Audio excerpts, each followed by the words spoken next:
Hey guys, what's up and welcome back to my channel. So today we're going to talk about a clip that has gone relatively viral recently because of the implications. It's really, frankly, quite troubling. So if you've been on the internet since last week / this past weekend, you'll have seen that there was a clip that went viral about a troll doll.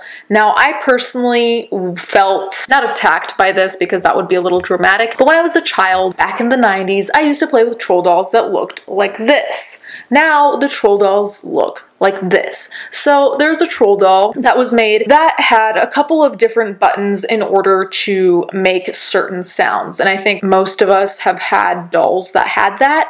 The thing that's different here is where one of those buttons was. I'm not going to show the whole clip because it's about 3 minutes. I will link it down below if you want to see the whole clip. I'm only going to show the relevant parts of it, so here it is. Okay, I wanted to do a quick video because I find this disturbing and I find it something that needs to be shared.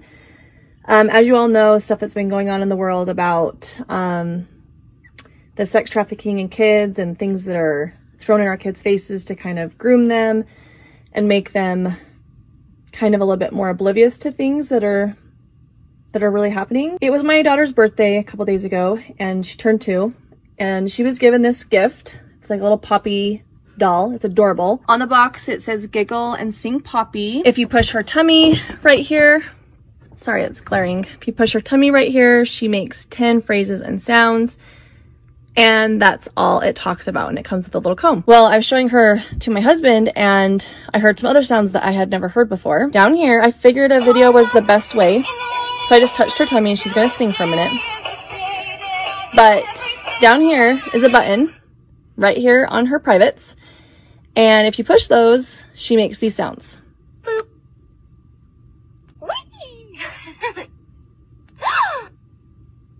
Oh. Like a gasping sound. And I know some of you may not think this is a big deal, but especially since I've had kids, this is wrong. For one, this button, it says nothing about this button on the box. Nothing. It's just there. And it make a gasping sound when you touch her privates. And to me, it's just like sexual sounds, and it's so disturbing. So as you can see, there are multiple things about this that are jarring or that just straight up don't really make sense. Because even as someone like me, who has never worked in, marketing or production, I've always known that when a product is made, pretty much every single thing about that product is not only reviewed and approved, but it's thought out, right? So in terms of this product, there's a button on the stomach that makes certain noises, and then there's a button between the legs where genitals would be that makes other noises, and we'll get to the noises in a second. How is it in a company as old as Hasbro, a company that's been around for a long time making toys for children, how is it that nobody, not one single person ever thought, hey, this is a children's toy. Troll dolls are meant for children who are very young, and this particular doll was marketed for children 4 and up. Why would it be a good idea to put a button between the legs? So apparently everyone there just completely did not remember that genitalia existed, I suppose. I don't know what was going on in those offices, truly. I don't know, because of, what's going on in the world, if they had to lay people off so nobody was there to say hello between the legs. You want to put a button between the legs for a doll for young children? Really? Does that seem appropriate? No, because it's not. But anyways, we're going to look at an article in a second, but pretty much Hasbro has denied that button being intentionally put there, which is kind of laughable because if it wasn't intentionally put there, how did the wiring end up there? How did the button end up there? How was the button painted the same color as the rest of the doll? It's not like you just drop a button and it's automatically installed onto your product. It's something that needs to be wired. It's something that people need to work on. It's not just something that you kind of drop. I don't know where they were going with that excuse, but we will get to that in a second. Let's just talk about the noises for a second as well. The noises that were made when the button was pressed on the doll were particularly sexual noises, in my opinion. Some of them sounded like moans. Frankly, if the button had been on the doll's head or on the back of the neck, where a lot of, I know, my doll's buttons were, I wouldn't think too much of it because there's no correlation with sex. But if you put a button where genitalia is supposed to be, and then when you press the button, or more concerningly, when a child presses the button, the noise is some kind of a moan or a gasp or something like that. It just does not seem right. One quick thing I want to add is that on top of making those sounds, the troll doll also sings a song, Trolls Just Want to Have Fun. I would like to understand how someone who works at Hasbro or multiple people were like, we're going to put the song Trolls Just Want to Have Fun, we're going to put a button instead of where the genitalia is, and we're going to make them gasp. And all these three things just seemed like a good decision. I don't understand how those three things can all be happening at once and nobody's saying anything. Even if the button, when you pressed it, made just completely normal troll type shit, still, why would you need to put it down there? Now, the people at Hasbro have also said that they put it there so then when the doll is in a sitting position, that's when it'll, you know, make the noises. That being said, there are other ways you could do that. You could put both of the sensors behind the knee, so when it's in a sitting position like this, then that's when, you know, it makes whatever noise. Like, there are plenty of other ways to do this. With all the technology we have, it seems like such a lame and just frankly laughable excuse. But let's look at the article. Oh, and also let's remember that one button, the one on the stomach, was publicized, and the button on the genital area was not publicized or marked at all on the box. So make of that what you will. So there's an article in USA Today that says, fact check, troll doll button in, quote, private area, not intentional or part of kids, quote, grooming. Like I said before, I don't think we can pretend that this is unintentional, because anything you do in terms of a product is intentional. Like, where you put the button wasn't randomly generated by a machine to be like, oh yeah, let's put it here. It's like actual human people had to be like, this is where it makes sense, this is where we should put it. So it not being intentional immediately sounds like bullshit, but stick to it, I guess, if you want to. I'm not saying that there aren't any pedophiles in the toy industry. On the contrary, I do think there are pedophiles in the toy industry just because it's a way to get closer to children. However, I wouldn't go as far as to say that this is grooming just because there's no confirmation that it really is an attempt to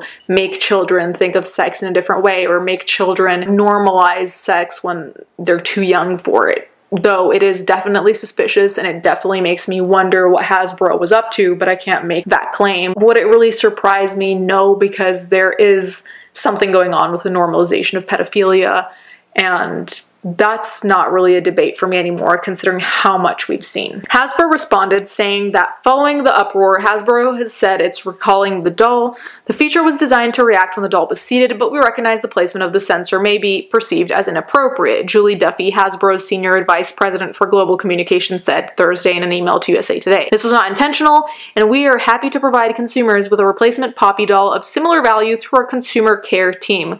We're in the process of removing the item for purchase. That's great. I'm glad that they removed the item for purchase, but again, you can't claim that it was unintentional or not intentional, as they said, just because you guys made a mistake, because everything on a product is intentional. There are like board meetings, there are plenty of things that happen before. It's not just like someone says, yeah, let's do this, and then everyone's like, yeah, okay. Then it gets produced and sent, put in a box, and nobody looks at it again. Aside from that, it's also important to note that there's a little bit of a conspiracy theory going on Twitter where people have said that the dress that the troll doll is wearing, which looks like this, look at the colors, looks like the MAP, aka pedophile flag, which looks like this. In my opinion, a lot of that is projection, because you know when you want to hear something or when you want to see something, you'll actually see it because your brain tricks you into seeing what you want to see or hearing what you want to hear. I don't think this outfit is a symbol of the pedophile flag. On the contrary, if you look at the colors in this outfit,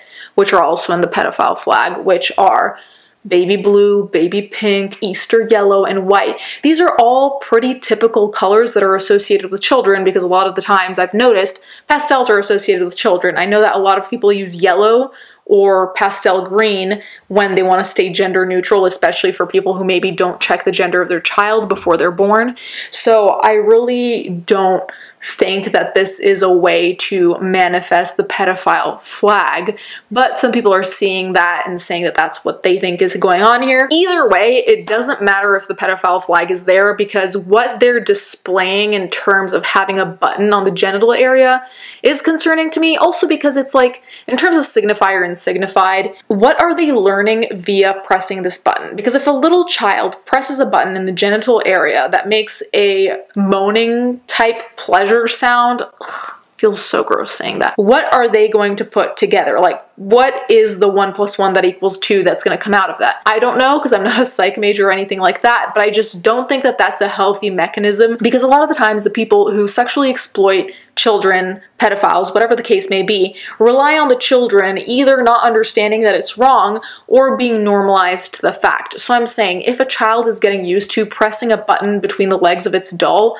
what conclusions is that child going to come to? Especially if the parents don't even know, because in this case, with the video we saw, the parent didn't know until the kid was gifted the doll and then they saw it, but because it wasn't put on the box, it's also possible that they could have easily missed it.